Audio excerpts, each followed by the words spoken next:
Hey YouTube, how's it going? Kevin Cleary here with a knife video for you. Today we have here the Kershaw Dash. Now, this is kind of a new knife for Kershaw, and I say kind of because previously this knife was offered as the snap-on dash, and this has been done before, right? Kershaw has done a few knives where they were essentially made, Kershaw made them and then they were sold as snap-on. That's what happened with this. Now it's available as a Kershaw, exclusively though through BladeHQ. And this was one I did buy during their Black Friday promotion. So I got one of those cool Knife Life t-shirts with it, which I was quite happy about.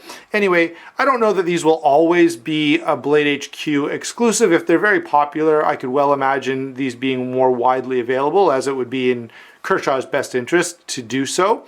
But for now, at least, if you want one, you've got to go through BladeHQ, and they are still there. And they seem to, I mean, I didn't see any indication that they were selling out or anything like that. Now, of course, if you're watching this later on in 2017, this is January 2nd, 2017. So if you're watching this months from now, I can't promise that they'll still have any. But that's where they are available now. I obviously went with the green version. They were available in a number of different colors. This was the one that I kind of liked the most.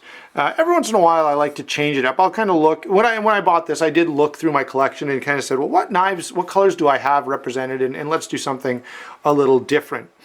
This knife, of course, is like a number of other Kershaws. If you're looking at this going, it's kind of like a camber and a blur and a knockout and a link, and I would say yes, that's true. We have a USA made, aluminum handled Kershaw with speed safe opening, and so that's been done a number of times, and Kershaw does it well, so it's kind of right in their wheelhouse.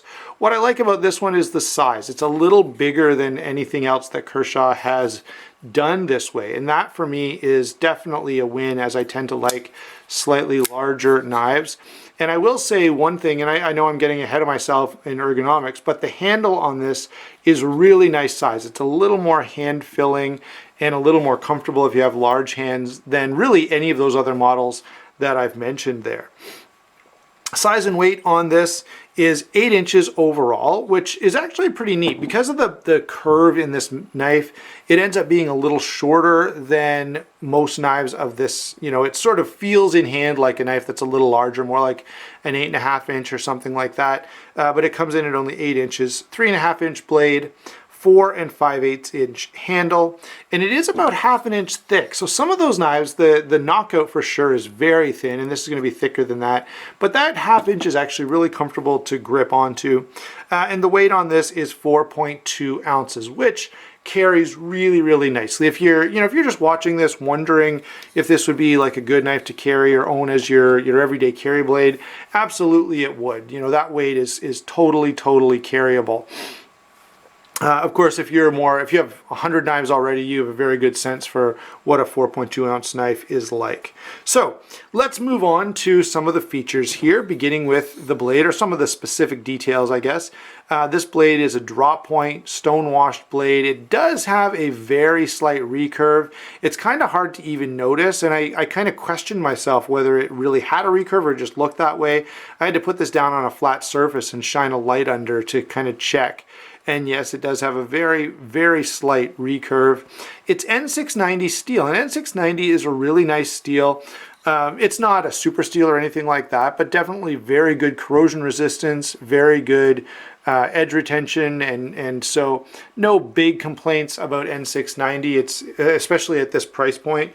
There are knives that cost much more that have N690, so certainly an acceptable steel for what they're asking you to pay here.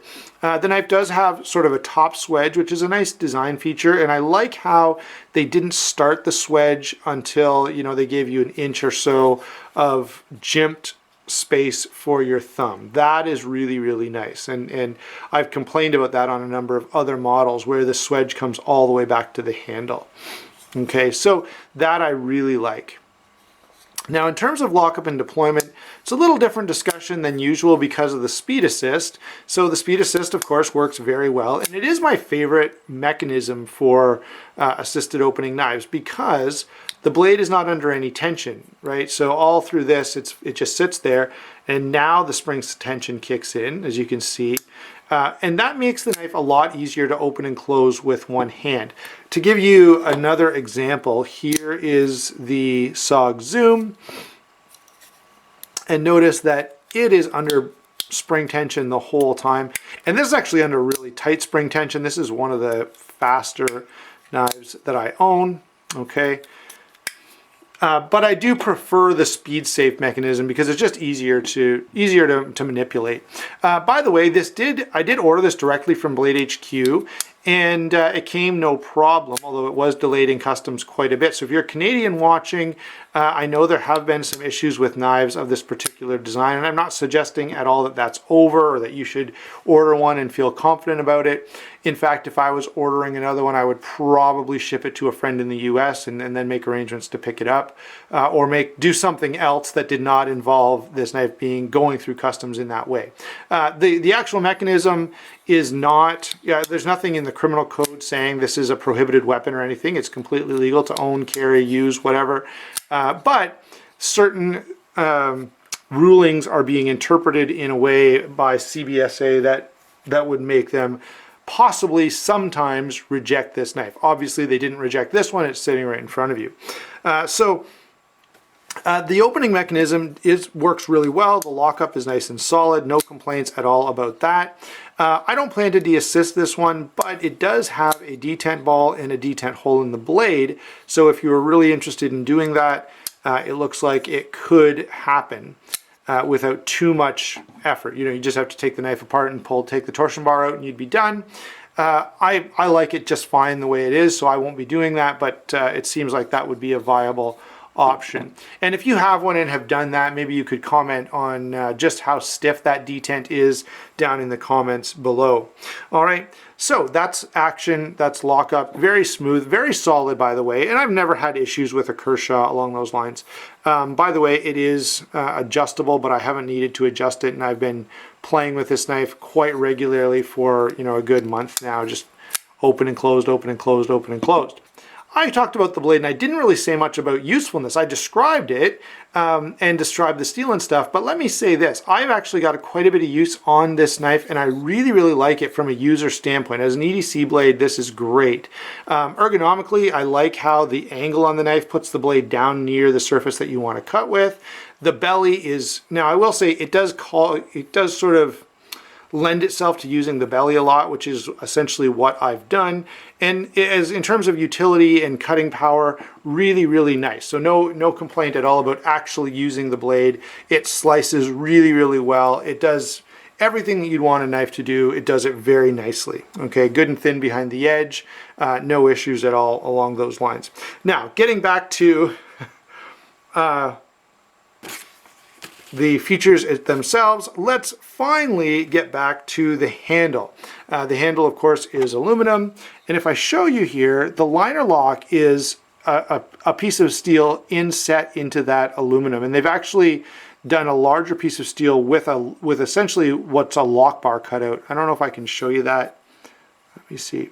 Yeah, you can kind of see it there. So see how the steel extends back behind. It's not that they've just put in the lock like they would with maybe a subframe lock. There's actually a larger piece of steel back here with a cut in it, okay? It is standoff construction, which does let us kind of, there you go, you can see the back side of that piece of steel. So see, it goes all the way to the back of that locking side scale. Okay, so aluminum handle, I really like the green. It does have the TrackTech inserts, and TrackTech is really nice. It's just a great combination of being very grippy, but not tearing you to pieces and very comfortable. A knife that had more TrackTech on it would actually be really appreciated because it's just a great, and it's not skateboard tape. It's almost like a rubber, plastic, polymer, something. And it works really well. It's comfortable, it's grippy without tearing anything apart. It's just a really, really nice material. So no issue at all with that. Certainly as a sort of a thrusting tool, for a self-defensive purpose, there's a good deep choil here and a nice aggressive jimping on the thumb ramp. So yeah, you're not going to have any issues with sliding up on the blade or having a hard time with retention. So it's really, really good that way.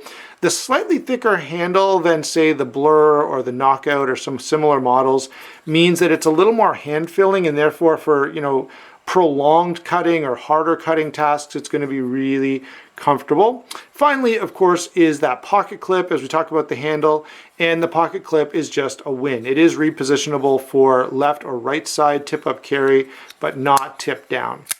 So yeah, really, really good. Now, let's go ahead and pull in some comparisons. The first one is the one I already showed you.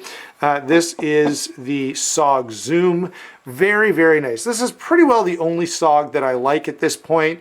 And you can see that the the Torx bit on mine stripped out almost immediately, and so I had to cut with a Dremel tool a little slot there so I could get a slot screwdriver in to adjust the pivot on this. Another knife similar in size and sort of utility is the American Lawman from Cold Steel. This is a little thinner, carries a little nicer. It's around that 4-ounce weight. It's a hollow grind, so slightly different blade shape, but I could see someone who's interested in a knife of this size and this cost and this shape also being interested in this one. Certainly the lockback is going to be quite a bit stronger, and it has no speed safe opening, and it's certainly not a flipper, right? So if you're familiar with Cold Steel, you know that they've got the triad lock, and they're going to be pretty much always thumb stud deployed. What else have we got for you? Here's another aluminum handled knife. This is the Real Steel Griffin. A little smaller knife, certainly thicker in this dimension, but overall it's a little bit of a smaller knife. Smaller blade, smaller in weight, I guess pretty close in weight. But just overall kind of a smaller all-around blade. I do like about the Griffin this nice little finger choil that allows you to choke up there. But I would say, again, now the price point on this is going to be a little less as well than the Dash. So again, yeah, very comparable little knife. The blade steel is not quite in the same caliber there. Hard to mention any sort of budgety knife. These are not the same price, but certainly in the same ballpark. This is the Rat Model 1 with the D2 steel and the carbon fiber. And this knife is around 50 bucks and maybe more certain places. I think at BladeHQ it might be 60. So in that case, there's only a few dollars difference between these two. But of course, a very popular budget knife, so worth bringing in for a comparison. Got a couple more to show you. One knife is going to sort of stand for its normal version. Okay, this is the S35VN G10 Buck Marksman, but the Buck Marksman is available in aluminum with S30V steel or 154CM steel maybe. Anyway, can't remember. But I would say these would be comparable knives. It's a flipper. The action is super fast on the Marksman. This one I will do another video on. You can see I've reprofiled that edge, and that's a discussion for a different day. Finally, a knife that is a real favorite of mine. This is the Cold Steel Code 4. Just a great knife. Aluminum handle like the Dash. Of course, larger, a little tougher. There might be a little more versatility and toughness here that is worth considering. But these are a little more expensive, although not much more. Okay, so those are some comparisons for you about knives you may want to consider or at least look into if you're interested in the Dash. Overall, I've got to say, guys, that for me, this is a real win for Kershaw. I like the bright colors. I like the overall design. I like the simplicity of it. The features with the TrackTech inserts and the speed assist or the speed safe assist mechanism, really, really nice. And so, yeah, overall, great knife. I really think it's comfortable to carry. It's extremely useful. There's just not anything overly bad to say about this. In fact, I don't think I have any major issue. Let me look over this one more time. But no, there's nothing really that I would say is a negative about this knife, unless you don't like some particular aspect of the knife, just sort of in a subjective way. So there you go, guys. That's my discussion of the Kershaw Dash. Hope you enjoyed the video. Make sure to hit that like and subscribe button, and we will talk to you soon.